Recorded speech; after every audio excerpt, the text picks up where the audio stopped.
뉴스 이노베이션 출발하겠습니다. 오늘은 김호준 기자와 함께하겠습니다. 김호준 기자. 네, 안녕하십니까. 예. 자, 오늘은 첫 번째 소식을 이걸 갖고 왔군요. 서울 강남 한복판에서 3인조가 40대 여성을 납치 살해한 사건이 지난 3월에 있었죠. 지난해 3월이죠. 맞습니다. 지난해 3월입니다. 그 SBS 뭐 프로그램도 나오고 그랬던데 그것이 알고 싶다도 나오고 그 일당에 대한 대법원 판결이 나왔죠 오늘? 네, 그 사건이 이제 3인조가 40대 여성을 납치해서 살해한 사건인데요. 뭐 사건 내용은 뭐 이미 다 알고 있습니다. 알려졌으니까 오늘 판결 내용만 전해드리면 이 3인조가 이경우, 황대한, 연주호인데 예. 주범인 이경우, 황대한은 무기징역형이고 예. 공범인 연지호는 징역 23년형이 확정됐습니다. 예. 근데 다 이게 공범이거든요. 같은 혐의를 받고 있는데 예. 왜 무기징역가 23년으로 갈리느냐 이게 지금 또 포인트거든요. 주범하고 공범은 또 갈리잖아요 원래. 주범과 공범인데 같이 뭐 살인까지도 가담을 했거든요. 같이 했는데 했으니까. 연지호 같은 경우에는 범행을 자백을 했고 또 또 피해자와 또 합의를 봤다고 합니다. 그래서 그걸 또 가만히 돼서 이게 좀 감형이 된 것이고요. 근데 이게 대법원 판결은 이제 유죄 무죄를 가리지 이제 뭐 형의 감경이 뭐 더하거나 덜거나 이루어지지 않거든요. 네. 그러니까 이게 유죄 무죄를 따지기 때문에 뭐 이게 형량 같은 건 뭐 줄어들지는 않습니다. 아 그렇군요. 예. 그리고 이제 이 범행에는 배우자가 있거든요. 예. 유상원, 황은희 부부 피해자와 이제 가상화폐를 같이 투자한 사람들입니다. 이 사람들이 이제 범죄 자금을 댔거든요. 7천만 원. 근데 이 사람들에게는 징역 8년과 6년이 확정됐습니다. 예. 그래서 일각에서는 이 범행을 같이 공모했는데 이건 누구는 무기징역이고 이 사람은 뭐 8년 6년 어찌 보면 이게 좀 가볍거든요. 이 가벼운 형을 왜 받느냐? 근데 이 재판부에서 이제 판단을 내리기를 이 부분은 이제 강도 범행만 인정했습니다. 강도 살인을 인정은 안 했어요. 살인은 인정 안 했다. 죽이려고는 하지 않았다. 그렇게 봤기 때문에 이 부부에게는 8년과 6년이라는 비교적 가벼운 형량이 선고됐습니다. 네, 알겠습니다. 자 그리고 김만배 씨 이 법조 출입 기자였고 당시 그 법조 출입 기자들은 김만배 씨에게 동거래를 안 했으면 다행이다 뭐 이런 얘기 나중에 이게 터지고 나서.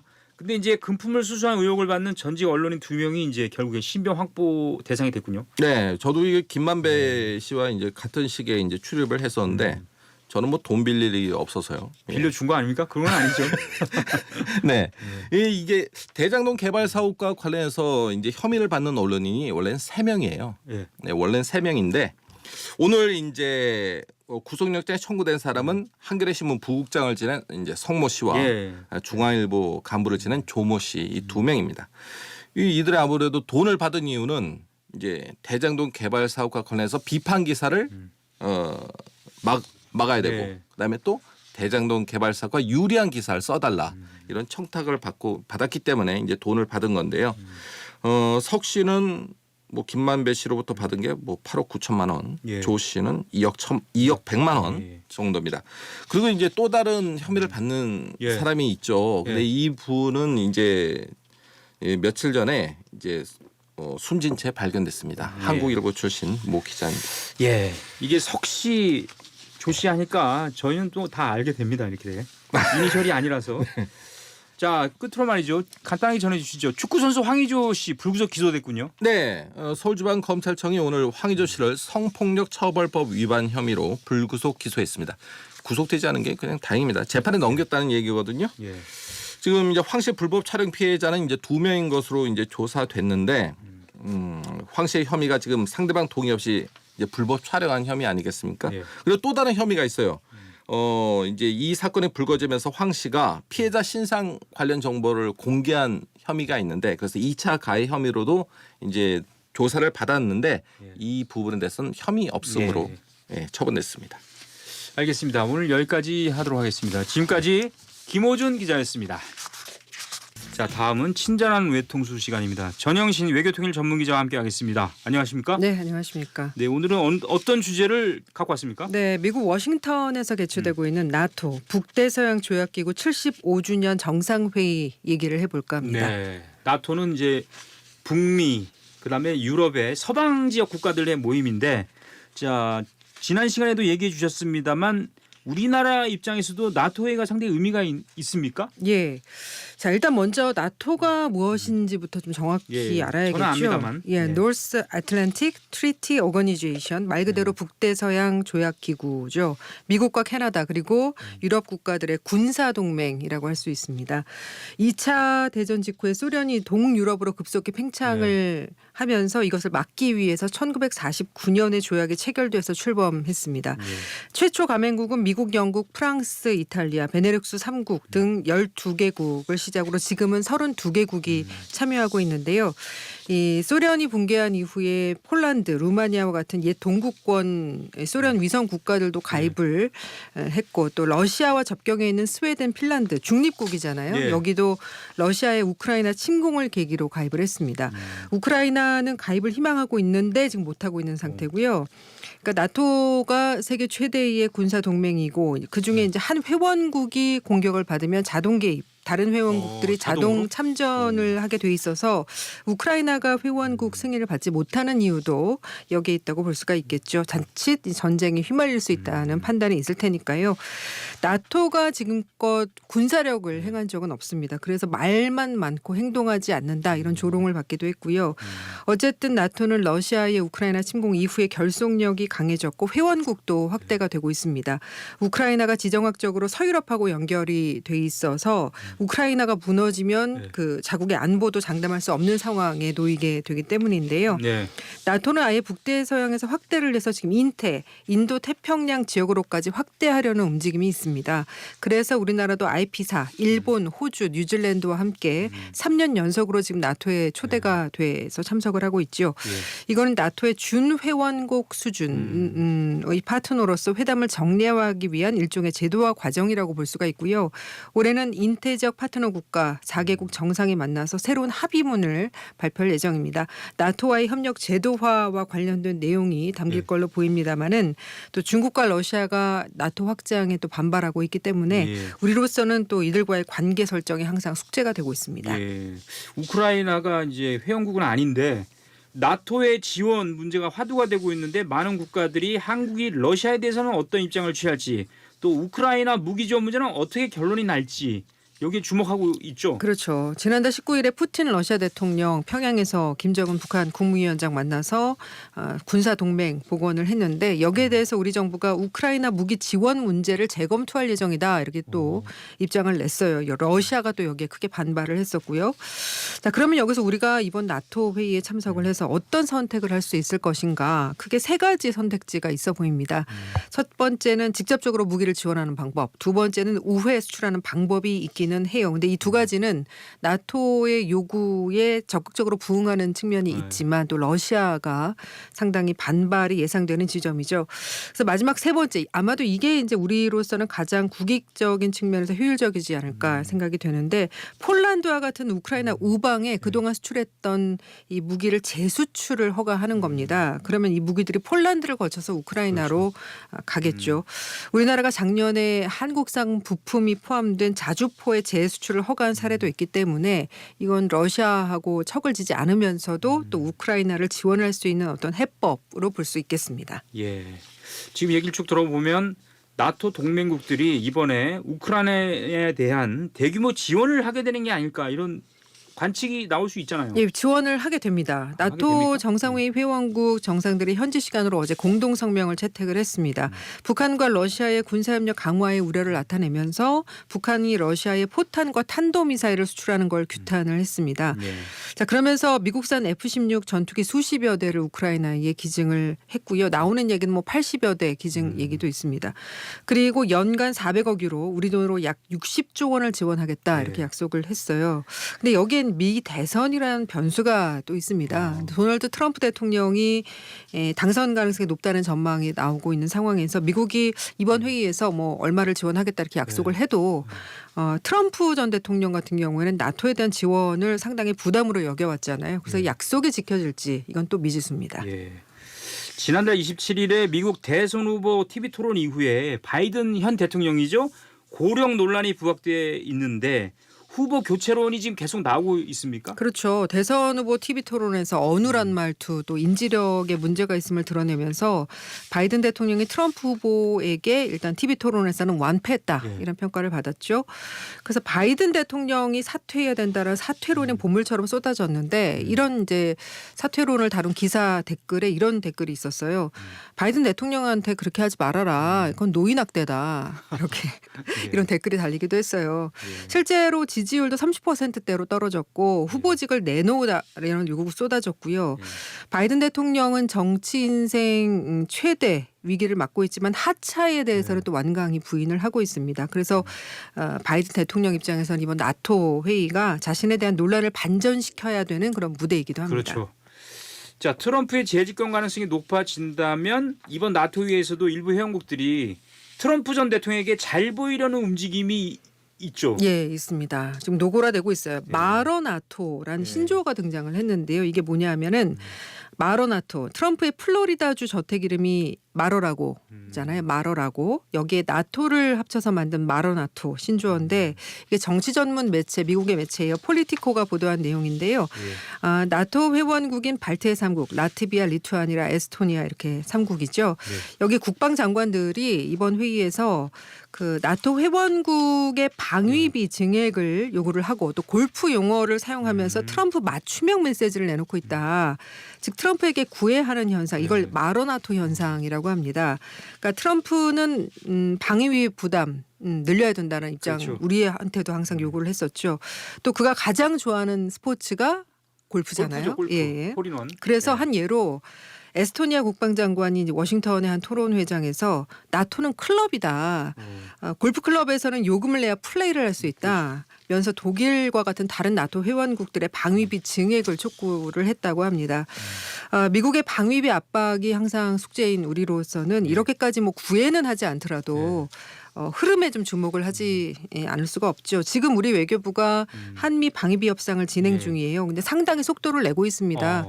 5차 협상 70여일 동안 5차 협상 5번의 협상을 진행을 할 정도로 속도를 내고 있는데 이번 바이든 행정부에서 좀 방위비 협상 일단은 마무리를 져야 된다 이런 좀 위기감 트럼프가 만약에 의도가 오면 있는 거. 더 어려워진다. 그렇죠. 협상이. 예, 방위비 예. 또 대폭 증액도 요구를 하겠죠. 바이든 날리면 뭐는 그거는 다른 얘기군요. 알겠습니다. 더 이상 할 얘기 없죠? 여기까지 하겠습니다. 전영신 기자였습니다. 예, 정경민의 뉴스 이노베이션 다음 순서는 이슈 하이킥 시간인데요. 지난 6월에 그 모의 평가가 있었습니다. 수능을 앞두고 모의 평가하죠. 채점 결과가 나왔는데 굉장히 어려웠다 이런 얘기를 제가 들었어요.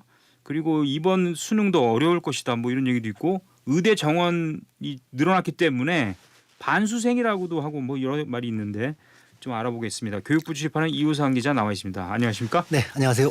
저도 6월 모의 평가 본 기억이 있어요. 아주 어렸을 때. 근데 그렇게 어려웠습니까? 보통 수능하고 비슷하게 나왔던데요. 이게 6월 모의평가가 왜 중요하냐면 예. 수험생들이 6월 모평, 9월 모평이 있는데 예. 이 6월 모평을 봄으로써 올해 수능은 어떻게 나올 거냐. 또 난이도는 어느 정도 어렵냐 쉽냐. 출제 방향 기존은 어떤 이런 걸 좀 가늠해 볼 수 있는 그렇죠. 아주 중요한 시험이거든요. 그래서 좀 저희가 정해봤는데 아무튼 6월 4일 날 지난달 4일 날 시험을 한국교육과정평가원이 시험을 봤습니다. 예. 그래서 7월 지난주에 결과가 발표가 됐는데 일단 뭐 킬러 문항을 없애겠다라고 해서 킬러 문항을 뺐습니다. 그런데 결과적으로는 아주 어렵습니다. 그래서 국어, 영어, 수학 모두 1교시부터 3교시까지 수험생들 모두 진땀을 흘리면서 시험을 봤다. 이렇게 보면 이렇게 결과가 나왔다고 보면 될 것 같습니다. 예. 그래서 뭐 영어, 수학 뭐 다 어려웠다 그 얘기죠? 예, 그렇습니다. 다 어려웠고. 아니 그래도 뭐 잘한 사람은 잘했을 거 아니에요. 네네네. 그 과목별로 따져보는 겁니까 이제? 이제 좀 예. 분석할 필요가 있어요. 사실은 분석을 한다는 얘기죠. 일반 그 시민들이 사실은 큰 관심이 없을 수도 있겠습니다만 수험생과 수험생 가족들은 이게 아주 민감한 문제이기 때문에 좀 그 국어, 영어, 수학만 좀 분석을 좀 해볼 필요가 있는데 일단 국어 시험부터 좀 보겠습니다. 1교시가 국어 시험을 보는데 이게 표준 점수라는 게 있어요. 예. 이게 뭐냐면 국어 점수 이번에 6월 모평의 표준 점수가 148점이었습니다. 이게 뭐냐면 작년에 수능이 정말 어려웠거든요. 그렇죠. 근데 그게 표준 점수가 150점이었습니다. 예. 표준 점수와 비슷했다라고 보면 되는데 이 표준 점수가 뭐냐면 원점수 100점 만점을 기준으로 이걸 기준으로 해서 얼마나 시험이 어려웠는지 예. 쉬웠는지를 가늠해 볼 수 있는 건데 수험생들의 평균 점수가 쉽게 얘기해서 좀 떨어지면 예. 쉬웠다. 그러면 표준 점수가 올라가는가요? 올라가고요. 올라가죠. 아니 네. 시험이 어려워서 평균 점수가 내려가면 표준 점수가 올라가고, 네, 시험이 쉬워서 평균 점수가 올라가면 표준 점수 내려가고 이런 구조가 되겠습니다. 그래서 통상 표준 점수를 200점 정도로 보는데 140점 정도를 기준으로 140점보다 표준 점수가 높다 그러면 어려웠다. 그렇죠. 또 내려왔다 그러면 쉬웠다 이렇게 볼 수 있는 되는 건데 국어 시험은 148점이었다. 상당히 어려웠다. 이렇게 볼 수 있습니다. 네. 예.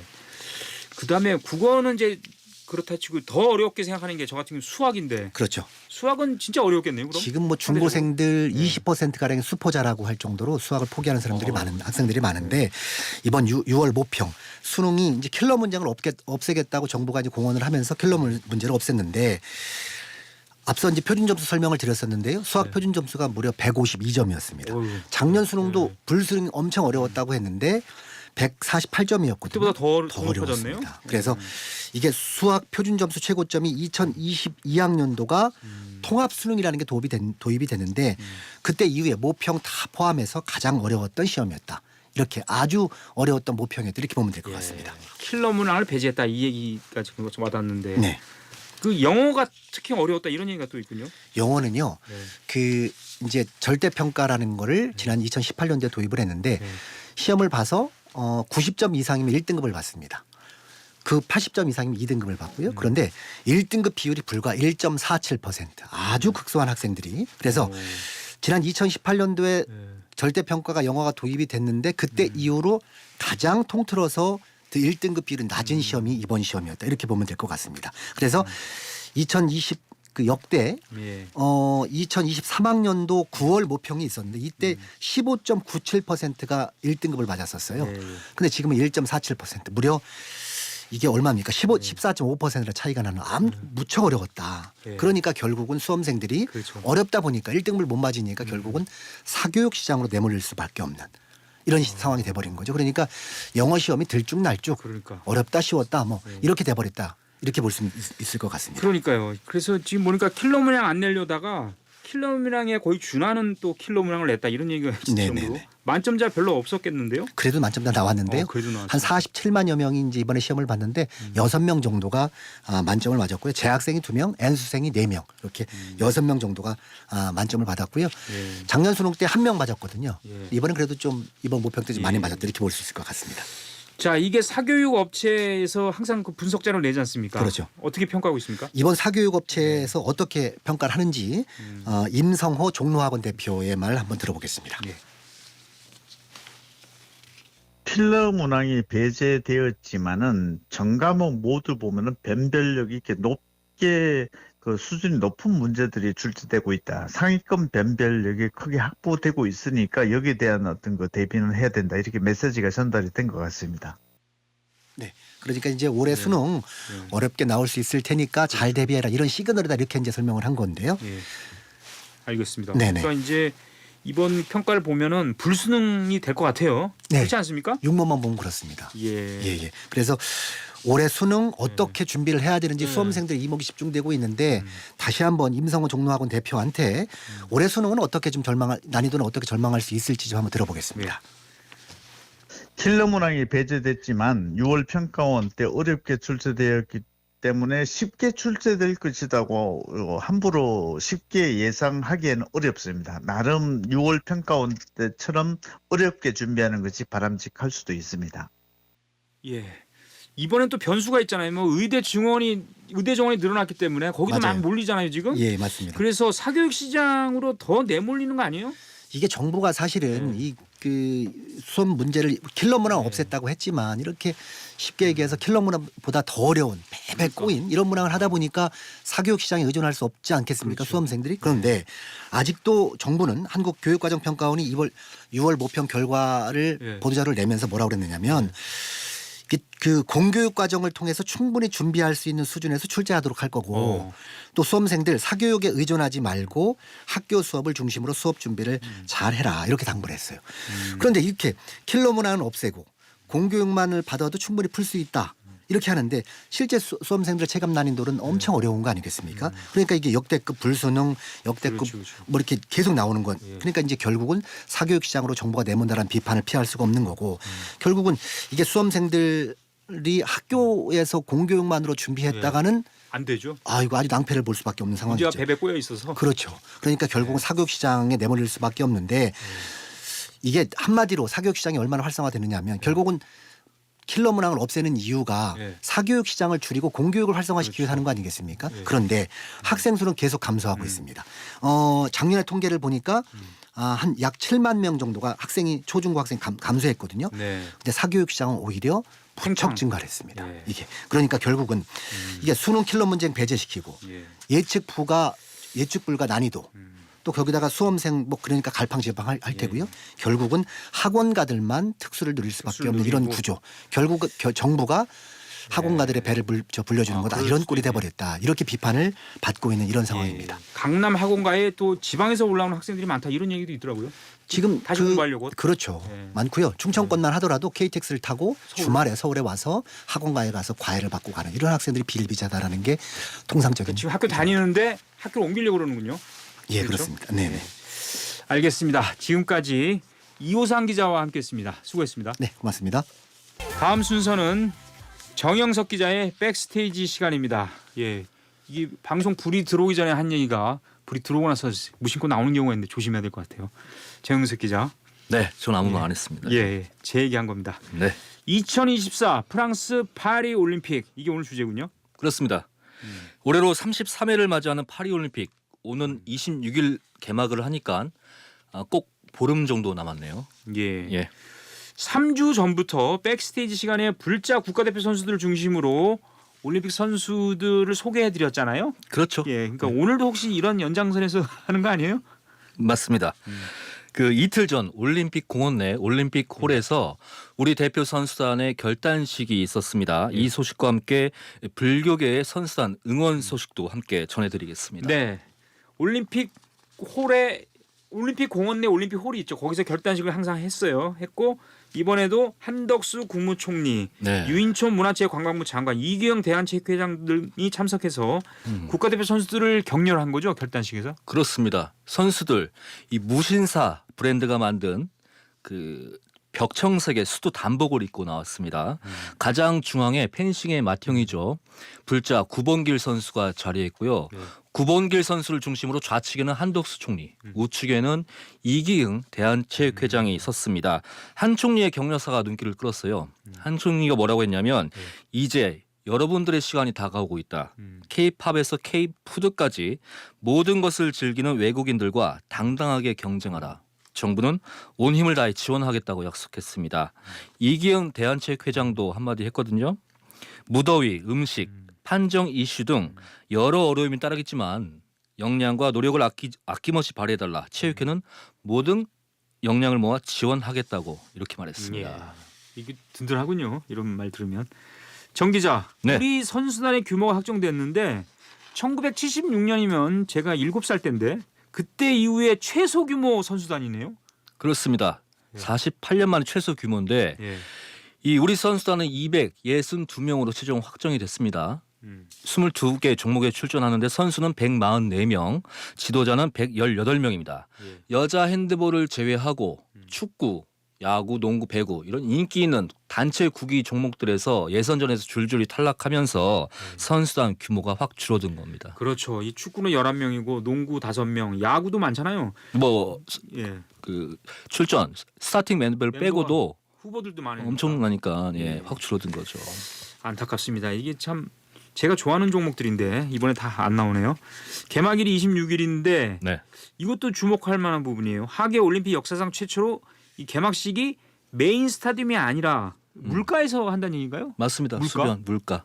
물가에서. 강가죠, 강가. 강가. 예. 강가에 내놓은 아이 같은 우리 정영석 기자가 한번 얘기해 주시죠.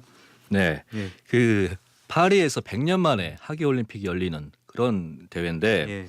랜드마크인 센강을 따라서 수변에서 열립니다. 각국의 대표단이 전용 보트를 타고 이 센강을 따라서 약 6km를 따라가서 파리 하면 뭐가 상징이죠? 파리하면 에펠탑과 개선문과 그다음에 그렇죠. 여자 종업원들 주는 음식. 그 엘페탑에서 음. 개막식이 마무리되는 그런 일정입니다. 대단한. 이게 이제 무료 관중으로 진행된다고 하니까 원래도 관광객들이 많았지만 이번 파리올림픽 대회에 세계 각지에 수많은 인파가 몰려들 것으로 이렇게 예상하고 있습니다. 예. 센 강은 이 세다, 센 강이다 이런 뜻이 아니고 유네스코 세계 유산입니다. 네네. 저는 그렇게 알고 있고요. 네. 파리의 이제 상징이죠.